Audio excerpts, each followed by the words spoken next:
오 박사의 공연예술 이야기 85회입니다. 이번 회에는 희귀자료 하나를 좀 소개해 드리도록 하겠습니다. 포석 조명희가 쓴 김영일의 죽음이라는 제목의 희곡입니다. 이 작품은 1921년에 김우진, 홍해성 등이 중심이 되었던 극예술협회가 일본에 있던 동우회와 제휴를 해서 동우회 순회연극단이라는 이름을 달고서 여름방학 동안 국내에 들어와서 순회 공연을 주요 도시로 다닐 때 공연되었던 작품들 중에 하나입니다. 그때 공연되었던 작품들은 아일랜드 작가 던세이니 경이라는 사람이 있습니다. 로드 던세이니인데요. 그 사람이 쓴 찬란한 문이라는 작품, 또 홍난바가 최후의 악수라는 작품을 쓴 게 있는데 그것도 공연이 되었고, 그 두 작품과 함께 공연이 되었던 작품입니다. 조명희의 김영일의 사. 제가 이 희곡을 아마 국립도서관에서 구했던 것 같은데요. 그냥 자료만 출력을 해왔기 때문에 이 자료의 출전이 정확하게 어딘지를 몰랐었으나 지금 인터넷에 검색을 해보니까 1923년도에 동양서원에서 희곡집으로도 간행이 되었다고 그렇게 나오네요. 그렇지만 제가 구한 자료는 그 희곡집이 영인되거나 마이크로필름으로 만들어진 것이 아니라 하버드 대학교의 옌칭 연구소의 차이니즈 제페니즈 라이브러리에 소장되어 있던 것입니다. 우리나라의 희귀 자료들이 그 하버드 대학 도서관에 있는 경우가 많이 있죠. 1940년대 일제에 의한 선전극 대본 같은 것들도 하버드대에서 그 도서관에서 발견한 것을 다시 엮은 것으로 알고 있습니다. 그게 한동안 서점에 있더니 절판이 됐나 봐요. 더 이상 서점에선 찾을 수가 없는데요. 김영일의 사도 그런 경우라고 볼 수가 있겠습니다. 이 희곡을 읽어보면 잘 쓰여진 희곡이라고 볼 수는 없고요. 그냥 들쭉날쭉하게 쓰여진 작품인데 1차 자료에 접근해 보는 경험을 갖기 위해서 여러분들과 한번 같이 읽어보도록 하겠습니다. 책의 1페이지에는 독자에게라는 글이 나옵니다. 제가 그 부분을 한번 읽어보겠습니다. 예술 창작의 동기는 솟아나오는 창조적 충동에 있어야만 할 것이다. 창작의 욕망이 단일한 창조욕뿐만 아니라 소유욕도 섞여 있을 줄 안다. 그러나 그와 별 의미의 공리안을 가지고 무엇을 짓는다 하면 거기서는 결코 가치 있는 작품이 나오기가 어렵다고 할 수 있다.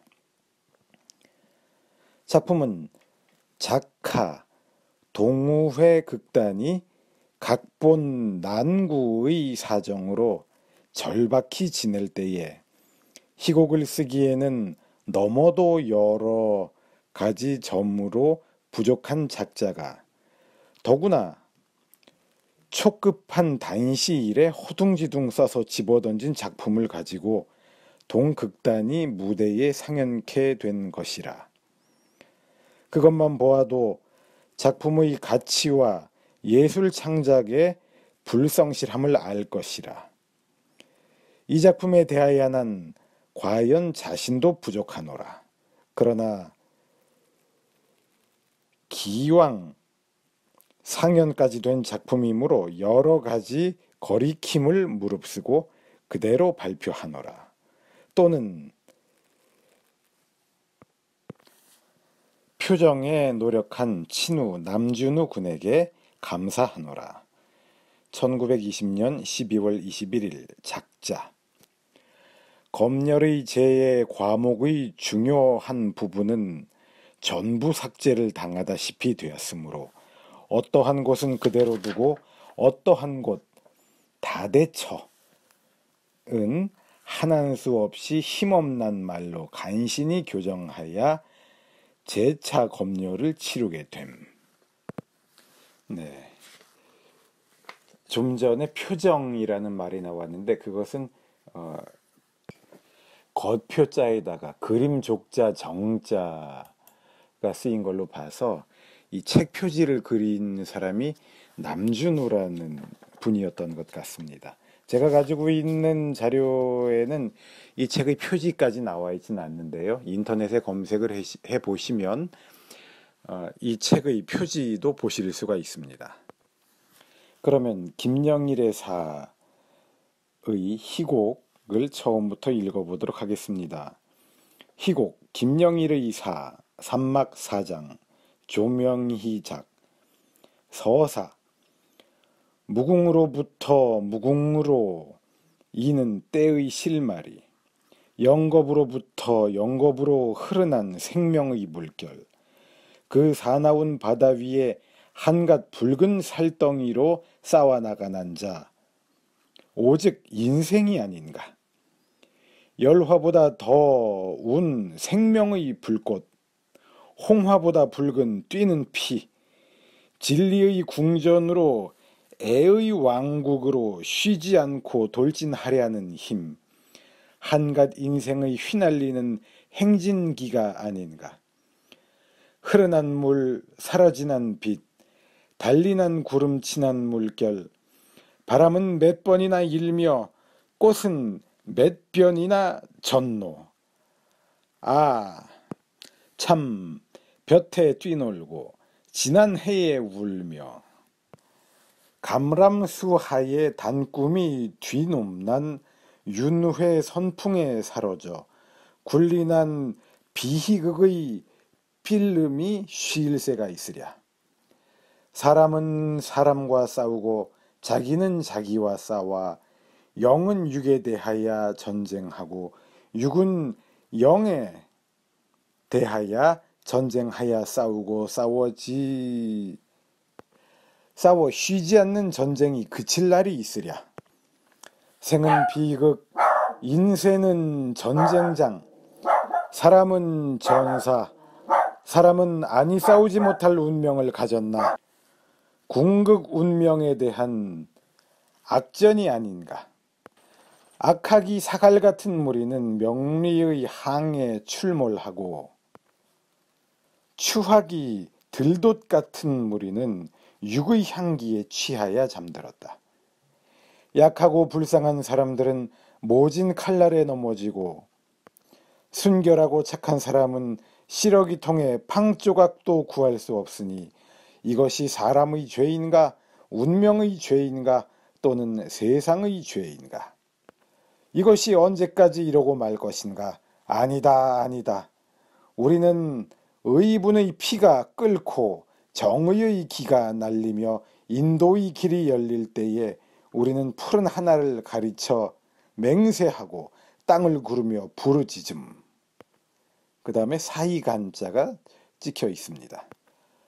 거칠은 호수 함부로 드럼이 난 이때 암흑의 구덩이에 부르짖듯 김영일은 과감한 운명과 싸움하며 자기 신생을 개척하려고 움집의 병든 어머니와 운한 동생을 두고 멀리 부상의 고학생이 되었다. 때는 눈바람 치는 2월 하순 물질에 울고 영에 애끗한 그난 약한 팔뚝 뛰난 피줄기 싸우던 그 난 이 세상 학대로 필경 사의 함정에 빠져 비참한 최후를 마쳤으니 이것이 그 약한 죄인가 운명의 죄인가 또는 세상의 죄인가. 그 죄는 반드시 짊어질 자가 있어야 할 것이요 그것은 세상 사람 판단에 맡기고 이 한폭 인생의 비극을 여기에 베임. 시대, 현대, 장소, 동경, 인물 김영일 고학생, 박대연 김의 우, 이춘희 동, 전석원 김의 지인, 장성희 전의 우, 오혜송 동, 최수일 동, 한여, 순사, 형사 2인, 의사. 제1막 1장 2월 하순의 어떤 날 아참. 김영일의 관방. 무대 좌측으로 통행문이 있고 중앙면으로 두 쪽인 들창자, 떨어진 군역을 인쇄물인 조희로 받은 것가 있고 창 반면에는 아참볕이 비취어 있다. 그 창을 열면 멀리 베이난 소구 삼림의 화렵 상록수가 아침볕을 받아 은은히 빛남이 베이게 되었다. 그 창 앞 중앙면으로 헌 책상 3개가 놓였으며 그 위에 약간 책과 필통 등이 놓여 있고 그 옆으로 값싼 북케이스가 있고 드러난 북내에, 여기서 북이라는 것은 실형입니다. 북내에 난 헌 책과 몇 가지 새 책이 많지 못하게 옆으로 세워 있다. 그 케이스 위에는 값싼 석고조상, 로단의 판스루 이 놓이고 그 위 벽에는 삼색판화 2매, 다리에서 연인 페아트리체를 기다리는 시성 단테와 에케호모, 형관 쓴 크리스트가 붙여 있다. 그 옆으로 화복이 걸려 있다. 방 중앙에는 약간 숯불 담긴 화로가 놓여 있다. 무대 후면으로부터 아참 두부 장사의 피리 소리가 나며 그 이웃집 문 연한 소리 들리자 오하이오 두부 장사의 아참 인사 소리가 난 뒤에 피리 소리 다시 연하여 나며 멀어져 간다. 김영일이 신문 배달부 옷을 입고 급보로 등장. 김 어정어정 걸어 책상 앞으로 품속으로 지갑을 꺼내어 그 속에 지폐를 세어보더니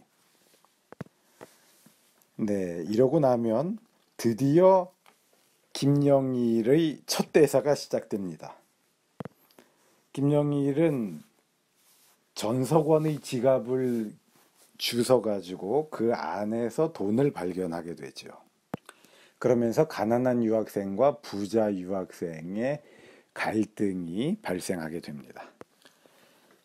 이 작품을 쓰신 조명희 선생은 김우진과 친했죠. 그래서 김우진이 윤심덕과 함께 죽기 전에 조명희에게 뒷일의 처리를 부탁하는 그런 내용을 남긴 적도 있습니다. 조명희는 1928년에 소련으로 망명했다고 하네요. 인터넷에 검색을 해보니까요. 그 다음에 1930년대에는 스탈린의 탄압 정책의 와중에서 일본 간첩이라는 누명을 쓰고 총살당했다라고 나와 있습니다. 왜 그 러시아에서 고려인들이 중앙아시아로 추방당하잖아요. 그때 조명희 선생도 같이 추방당해서 그리로 갔습니다. 그래서 그쪽 지역에 가면 타시켄트 지역에 조명희 선생 문학관이 세워져 있기도 하고 조명희 선생의 따님이 그쪽에 살고 계시면서 우리 한국 사람들을 만나면 우리 아버지가 조명희다 이렇게 말하는 경우도 있었다고 실제로 조명희 선생의 따님을 만난 경험을 이야기하는 분들이 있습니다. 조명희 선생은 좌익 활동을 하다가 말년이 그러셨는데요. 그의 최후를 생각해 보니까 이 김영일의 사이에서 마지막 장면에 마지막 순간에 말해지는 김영일의 대사가 예사롭게 읽혀지지 않습니다. 김영일은 이렇게 말하면서 숨을 거둡니다. 자네들은 아무쪼록 큰 고통과 굳세게 싸워나가게 거기 새 세계가 열리리니 그리고 다 각기 나라는 참된 마음을 믿게 위대 진실한 나라는 것 즉 신을 믿으란 말이야. 세상이야 학대하던 마던 나라는 것을 존중히 여기게 그러고 사람을 사랑하게 사람이란 다 사람이니 다 같은 운명의 학대를 받지 않나. 사람은 다 불쌍하니. 그리고 그는 눈을 감으면서 이렇게 말합니다. 저 바람소리, 검은 바람소리, 새 나라, 언제나 새 나라. 최후의 숨 끊어지는 흙소리가 나면서 숨을 거둔다라고 되어 있습니다. 청년 조명희는 이렇게 새 나라를 염원했었군요.